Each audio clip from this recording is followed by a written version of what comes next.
you articulated so much more clearly than I could have possibly done what I've been thinking about recently, which is that by Christianity falling away from society, that we have become less human in the process, and that actually those values which you have said we've come to hold as self-evident, but really they are the products of cultural practices and beliefs over an unbelievably long period of time, is that without those we become more like animals, because we have nothing, we don't hold each other to be sacred, we don't symbolize the passage, we don't symbolize particular periods of life, like a birth, like a coming of age, like a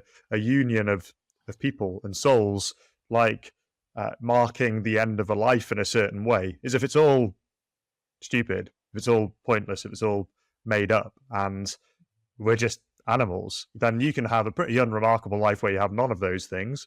You can have a totally different way of interacting with people. You know, if they aren't sanctified in any way, if people aren't inherently dignified as people, as individuals, then, you know, as you alluded to with the Nazis, you can treat people however you want. Which is not to say that if you're not Christian, that means you're a Nazi, but that faithlessness in the Christian religion, it's kind of like, I don't want to fall into this kind of scientific worldview or language here, but it's almost like this cultural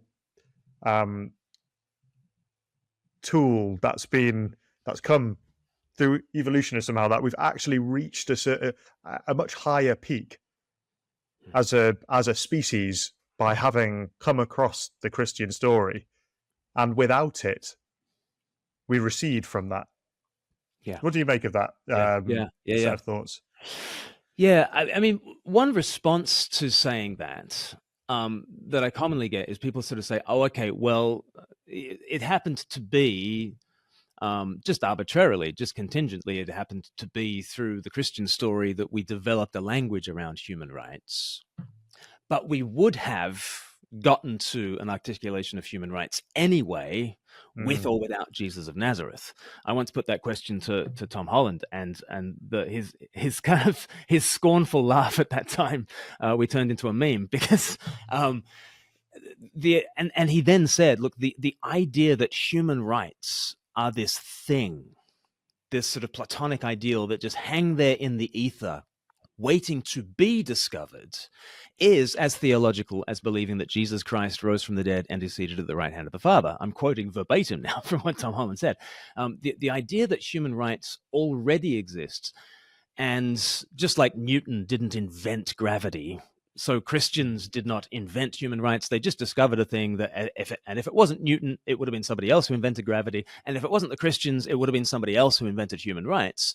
Tom Holland said, no, absolutely not.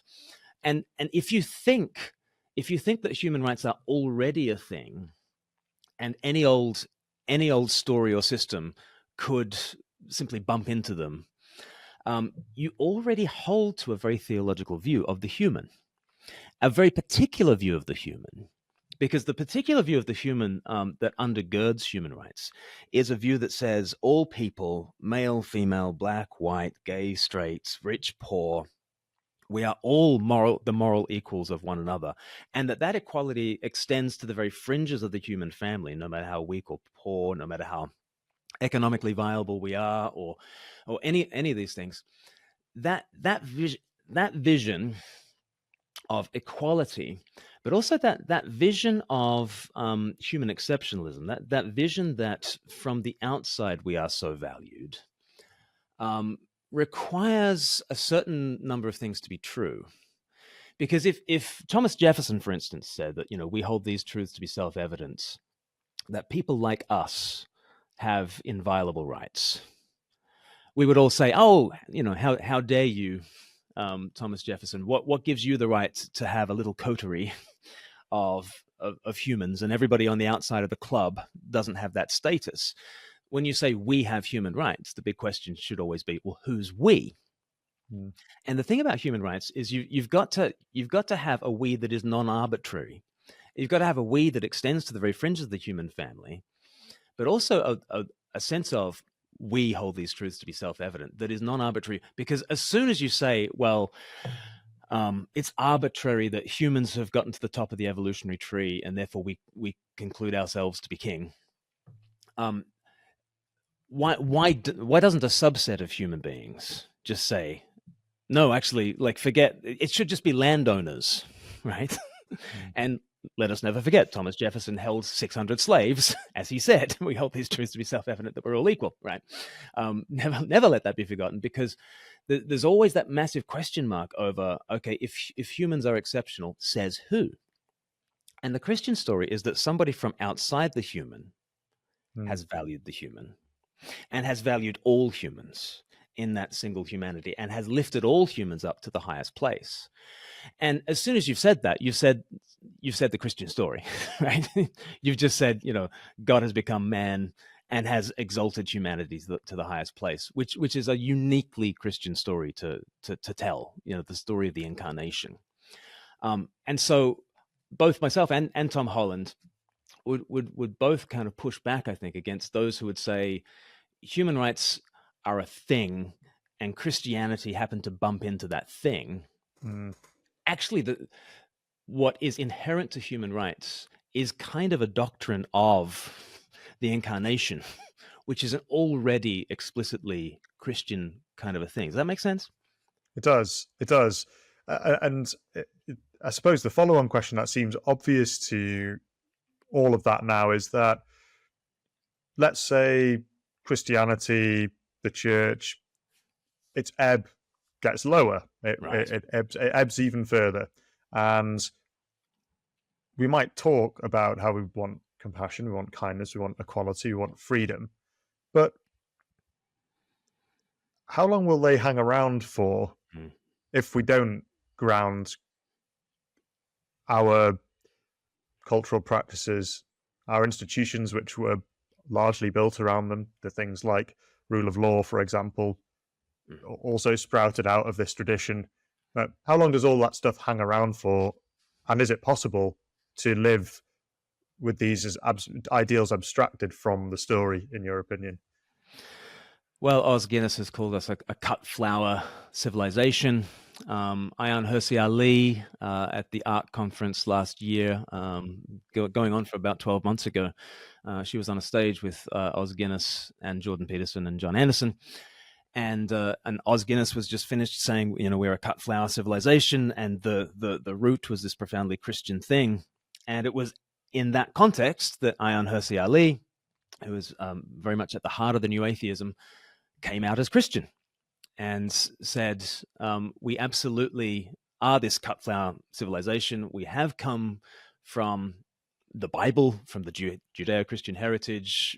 She came out as, I'm now going to church.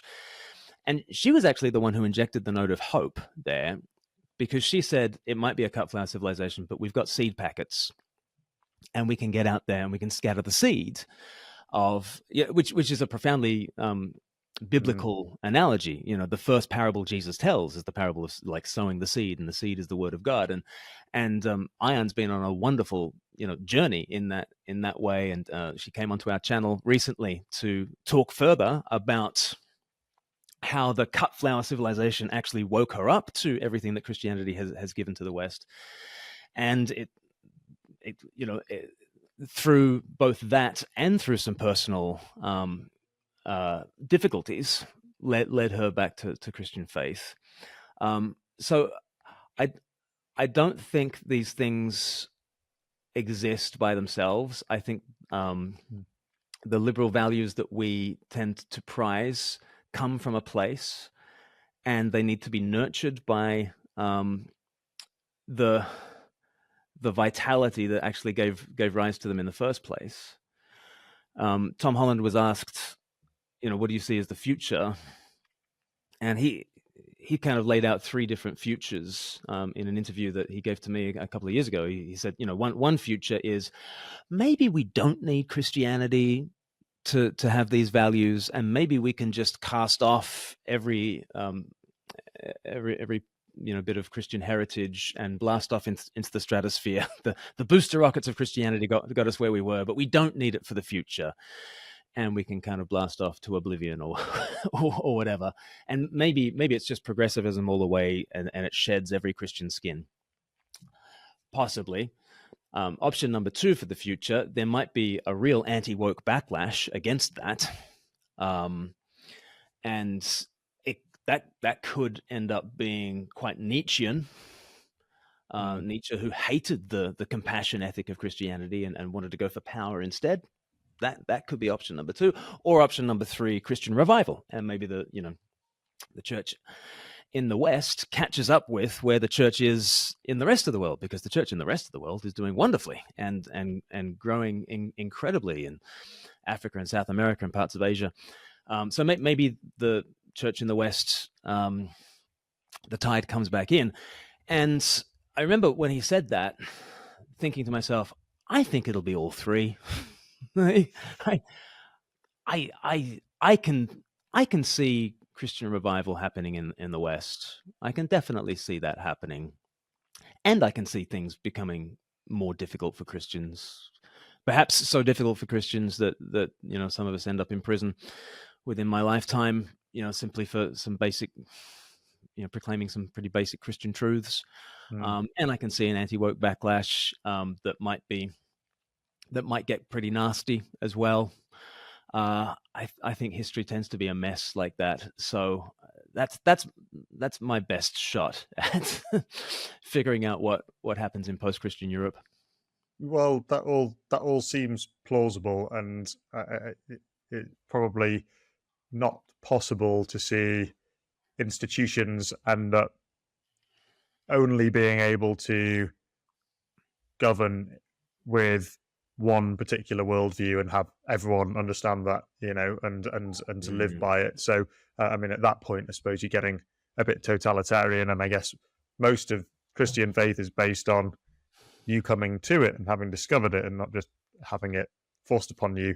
And yes, I think we also come from a tradition, particularly those of us in the Anglosphere, which seeded out of Britain, has had the traditionalists, the nonconformists, the dissenters, and they all had lots of disagreements about how they might govern society. But they did also agree on the central story. Now, I don't know if we'll ever get back to everyone agreeing on the central story and them all being around, but it shows that you can live amongst each other with different worldviews. Now, clearly, some of them are going to be a fairer, more just way of treating people than others. And I couldn't help but think, as you were talking about how Christians in your lifetime, we could feasibly see them going to jail for proclaiming Christian truths. We're probably already on that route, but obviously that itself smacks of the Christian story, with Christ having been put to death for him speaking the truth, and for him being unfailing in his treatment of others and in dignity and speaking truth to power. So yes, we will fight. We will live through it, and that I suppose brings me to, we will die through it. G.K. Chesterton said Christianity has died many times in its history, but it's also come back to life again because it knows the one who knows the way out of the grave. That's the G.K. Chesterton kind of. So that ebb and flow is actually baked into the story, I think.